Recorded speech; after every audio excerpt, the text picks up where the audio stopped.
naka no e. O kau no iai ano ina i e li anei hoi o ka hiki mai. Hiki mai no e. Hiki puno me ke aloha. Aloha e. Hu. Aloha e. Aloha for everyone. Thank you for sharing in this moment with your love. Thank you. Right. Welcome back to Inside the Box. Counting down to Canada Day, I'm happy to present fabulous Hawaiian musician in the Vancouver community, Risa Takahashi, and her hula teacher, Yoshi Yamamoto. Yoshi, thank you for the chant. That was very lovely. Oh, thank you. Thank you. Thank you for inviting it. Thank you. It's great to have you both. So Risa, let's start off with your origin story and your journey into becoming a Hawaiian musician. Hi, okay, thank you for having me. My music journey started at age 6 when I started learning piano. I was always surrounded by music because my mom is a kindergarten teacher, so she would always sing songs at home. And my aunt is a high school music teacher, and I would always go and watch her perform. And so I had a huge interest in music throughout my young, you know, children time. And when I graduated high school, I wanted to study English really badly. So I went to Sydney, Australia to study. And at that time, I was away from piano for almost 1 year, and I really missed playing.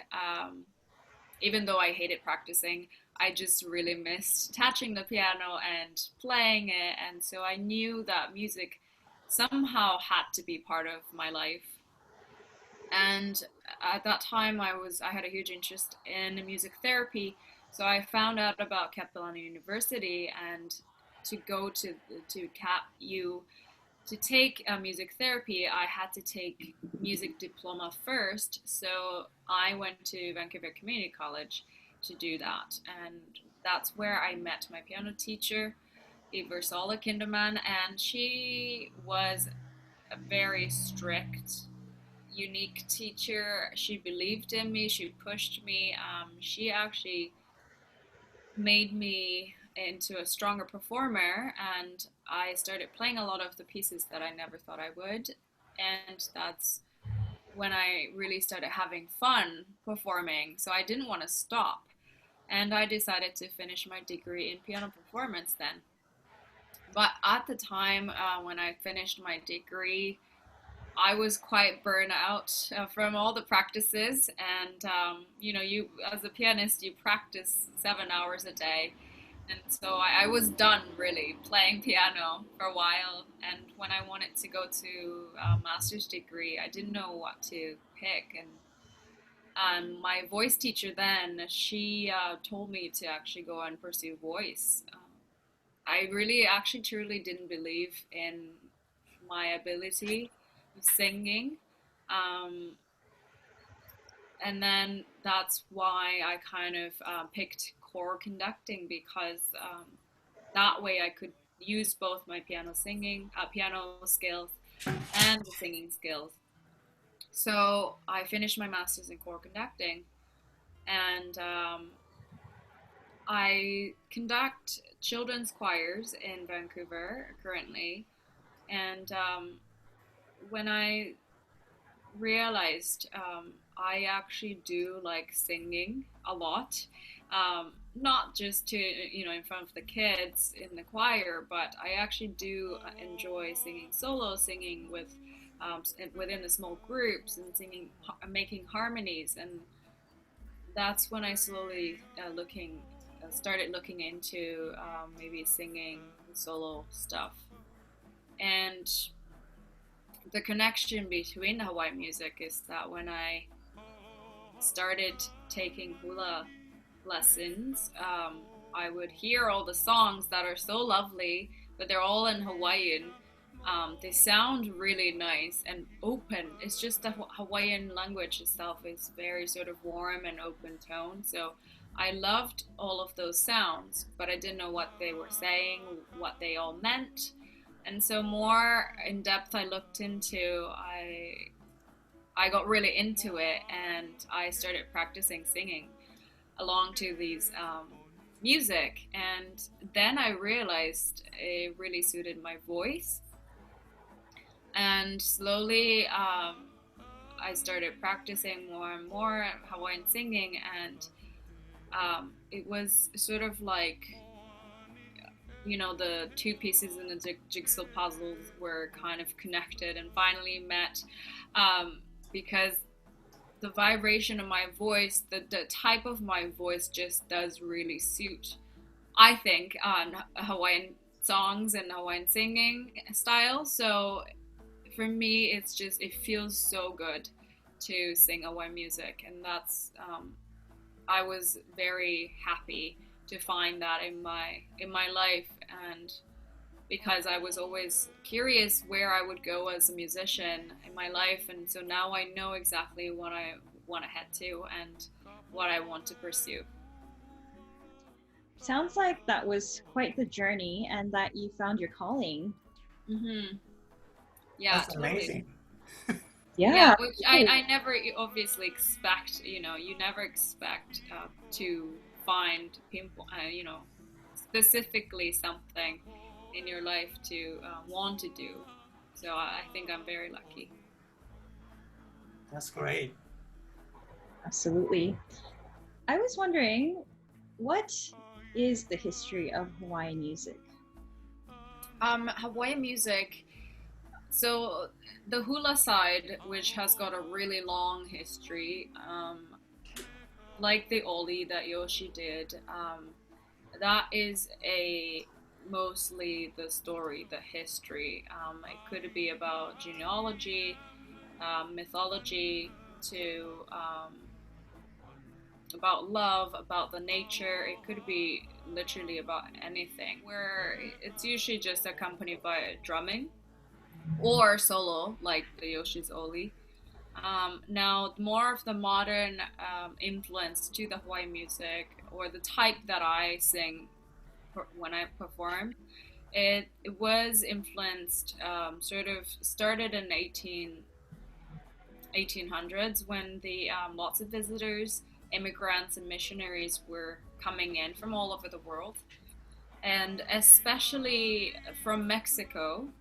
Those people, they were colonized by Spain at that time, and when they came in, most of them are cowboys, and when they came in, they brought in guitars and other instruments, and different drums and whatnot, and that's sort of when the Hawaiians were introduced to instruments, and that later on turned into ukulele.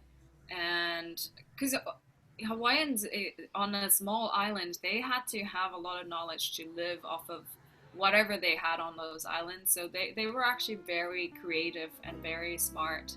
And so, if they were introduced to something new, they were very quick at adapting. They were very quick at, I would say, developing those skills into their own styles.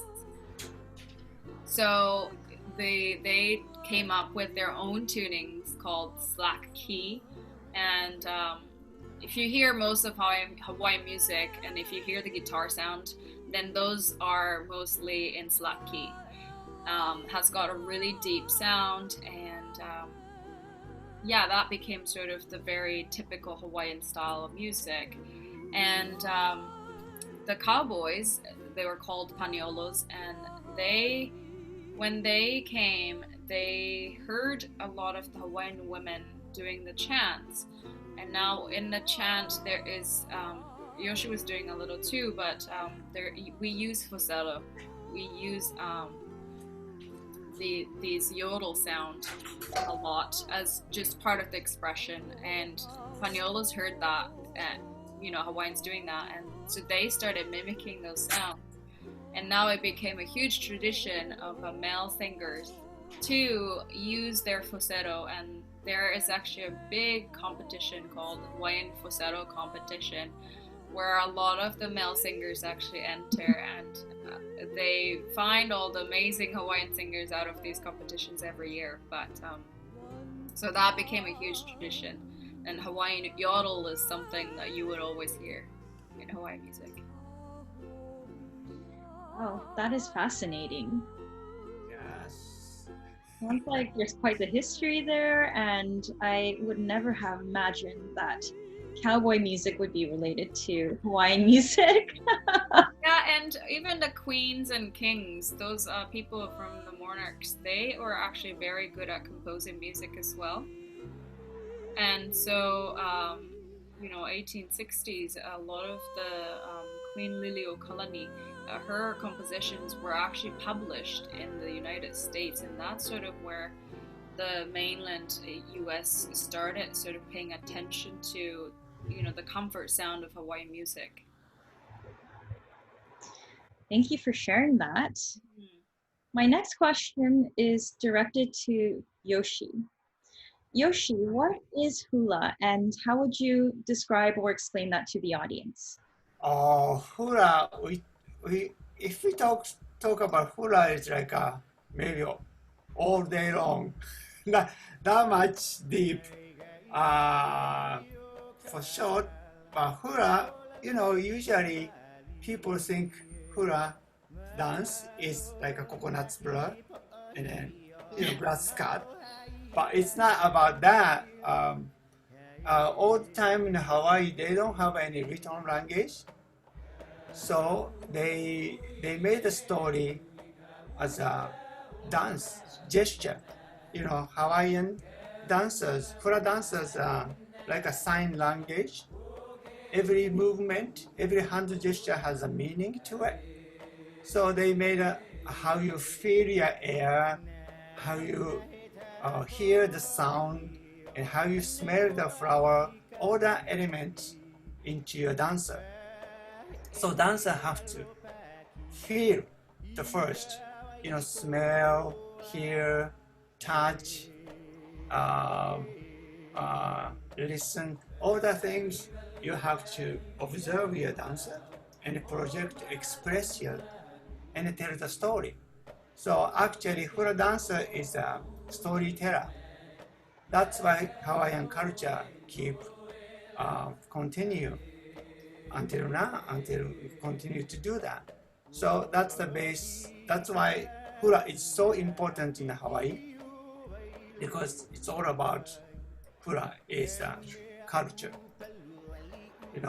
So first time I went to Hawaii, first time I saw the real hula was so shocking, because I saw that was everybody thinking it's coconut brown grass cut and having a time.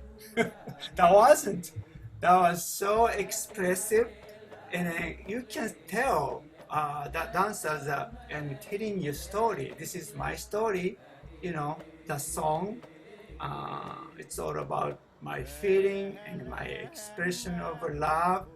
So every gesture tells how you move to the ocean, how you come into the air, how to flowers blooming. All that's a beauty into the dancers, and the dancers express what it is. That was so amazing. It's not only a ladies actually. I thought that was a hula dancer, and hula dancer is only a girls dance, but that wasn't. That was a male dancers.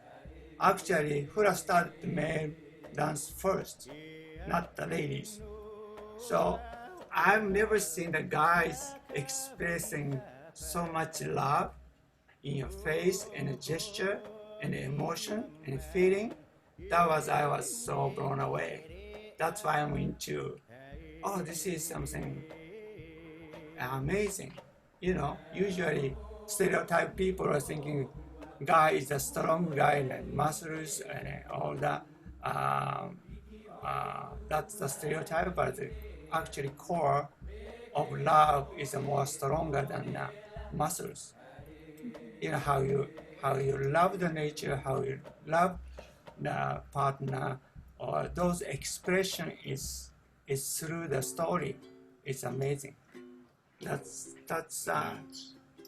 Hawaiian dance about. If all the guys can express, actually all the around the world the ladies are in love with guys. Right? They can do it, but they pretend I'm strong, you see. Somehow the culture made it up. Gender, you're supposed to be a guy, you're supposed to be strong and muscles, and the ladies supposed to be gentle, all that. Somehow they, made it up. But at core is we are all connecting the love. Here, this is the most strongest things, right? Absolutely. That's why I learned Hula. That's why I'm so into. So Hula is about culture of Hawaii. So last king of David Kalakaua, and Hawaiian king, he said, what they say, Hula is the language of the heart. So therefore, the heartbeat of the Hawaiian people. See, that's how they strong Hula about. It's all about Hula is the Hawaiian people, the heartbeat, right? Absolutely. Thank you for sharing that. That was very beautiful, and I'm sure everyone has a bigger appreciation for what hula is. And See, I need my male dancers though. They still, Hula is a girl's things, but I strongly recommend try out guys with the Hula. absolutely. So all those gentlemen out there that are not so willing to do other dances, but would like to attract a lady, you know where to find Yoshi. Yes. Thank you. I've noticed that the Hawaiian culture is very popular amongst the Japanese community, and it is very prevalent in presence. And I was always wondering why. It's very fascinating. Oh, well, you're gonna Lisa explain? Okay. Well, actually, the Japan is also island culture. The Hawaii is the island culture, and then we have a nature. We are respected nature. We have a nature god in Japan also, the same as Hawaii.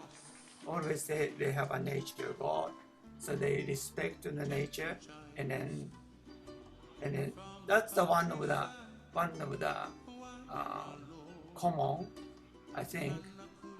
So they are always connecting the nature, and then the nature is teach us so many things.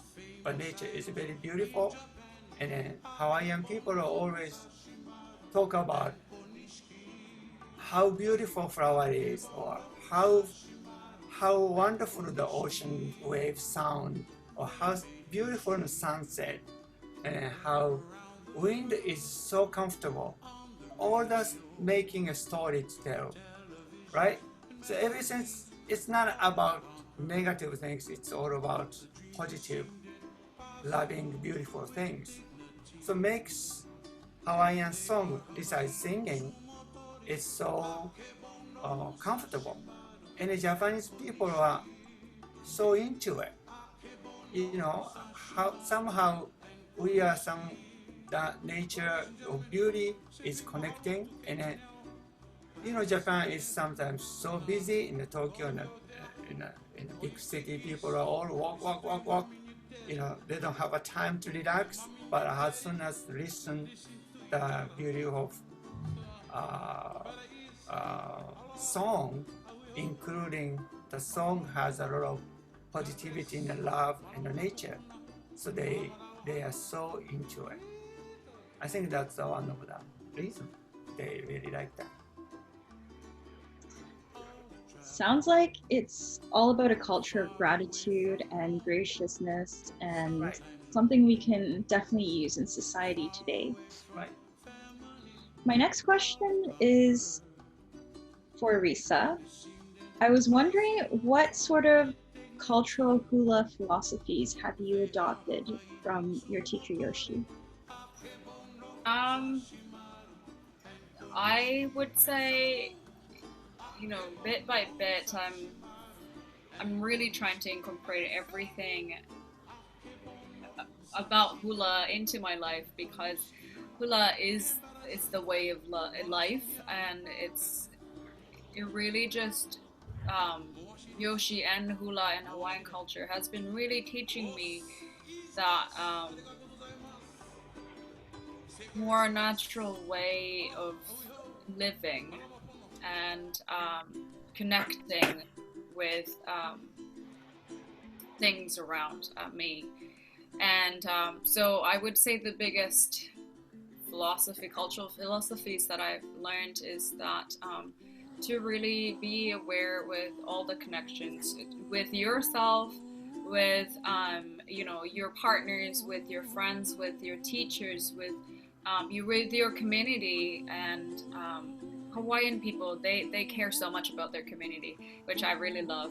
And so, my hula ohanas and my fellow musicians, my teachers and other conductors, to really connect with the Mother Earth, because that's where all the energy comes from, and that's what a lot of the dances and songs are about. So unless I'm very aware of that, it does become a little bit tough for me to really depict what true meanings of those songs are about. But yeah, so I'm just really trying to, and the respect is one of them too. If I were to connect with my teachers or my students, then there's got to be a respect. And so a lot of those I have learned throughout dancing hula and studying about Hawaiian culture. And so bit by bit, I'm trying to incorporate that into my life, and that eventually I can be like Yoshi, where, every day that's just a normal thing. But, we gotta start from somewhere, and so I'm just learning. But that's what I'm sort of taken the most out of the cultural philosophy. Thank you for sharing. That's very personal, and I'm really glad you were able to mention all of the lovely philosophies that you have adapted with hula and the Aloha mentality. So during your performances, what are your goals? My number one goal is that to tell the story, because that's what's all about hula too. And especially when you're performing hula, you're dancing. You gotta show that with your body. Singing, yes, I do have words as well, so it does become a little bit easier than just dancing. But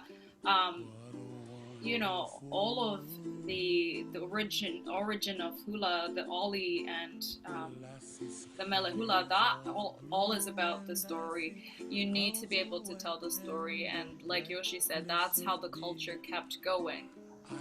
And so for me, I feel like that's just my job, and I need to keep doing that. For me to become and call myself a Hawaiian musician is really just to tell the story behind it, or is there even another meaning? Which most likely there are second meanings to a lot of the songs in traditional Hawaiian music. So I want to either show that in my voice, my expressions, my facial expressions. So that's sort of what my goal is, just really to tell the story. I'm pretty sure you already tell the story beautifully now.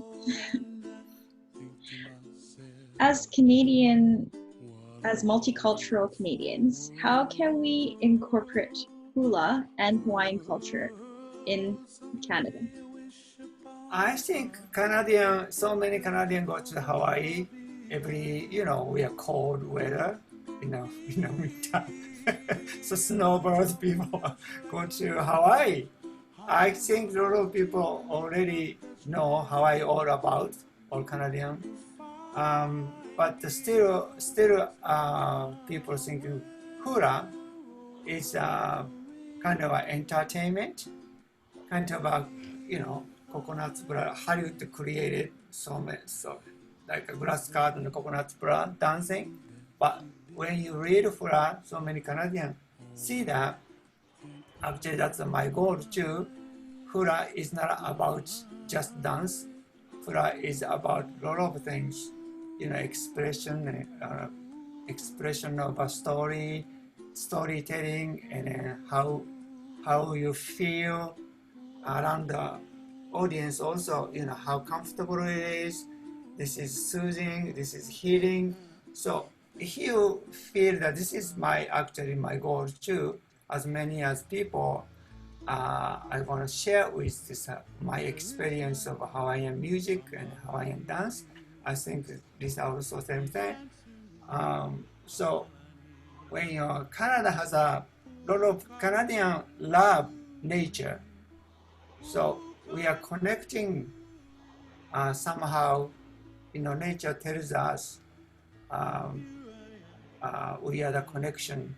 So when you feel it, it's not a thinking of a head.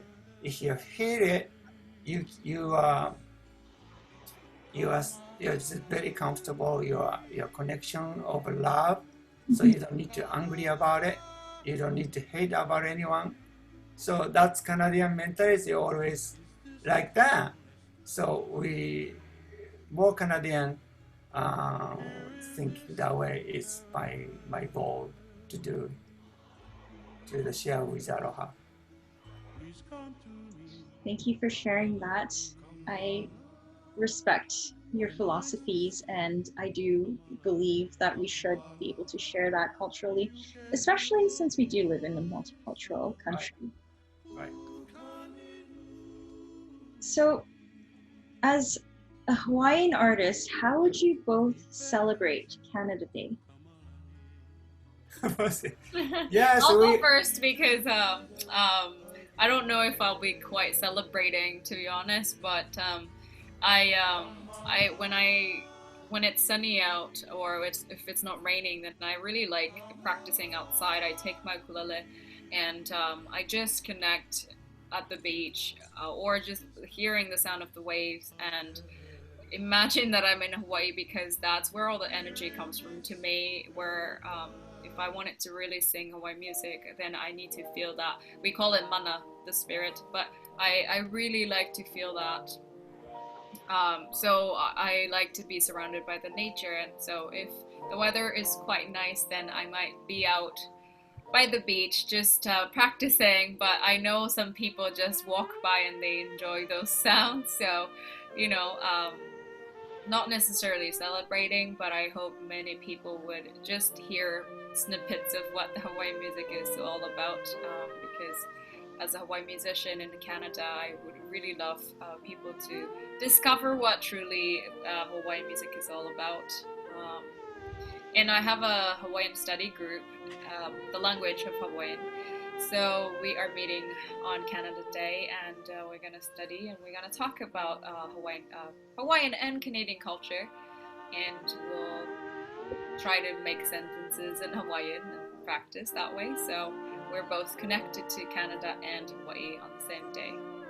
That's how I would probably spend. And Yoshi? Yeah. Usually every year we do a Kitsura no Showboat, celebrating Canada Day, usually end of the July, but this year, we cannot do. So what we do is every day, 7 o'clock, bring your pan, banging a pan. But not this, we are doing Aloha Mahalo by our own song, every 7 o'clock, every day, 7 o'clock, in the Zoom. So we are sending Aloha, Mahalo, love, and thank you for the first responders. They are working so hard for us every day. So we try to singing loud as much as we can, dancing like crazy. So Aloha, Mahalo, 7 o'clock. If you go to the Beach Avenue, maybe you can hear our sound, our singing, and maybe you can hear the lizards singing ukulele. Join us, Aloha Mahalo, 7 o'clock. that's our celebration this year. Every day. Sounds like quite the party. I'd love to join you in one of the parties. I'll invite you. Great. Well, mahalo to you both for joining me today. It was an absolute pleasure to have you. And for everyone who is tuning in, thank you. After this, there will be a performance of Risa. Please enjoy. Don't forget to hit the like button, subscribe, and hit that notification bell. Aloha. Aloha. Aloha. Thank you so much. Aloha. Mahalo. Mahalo.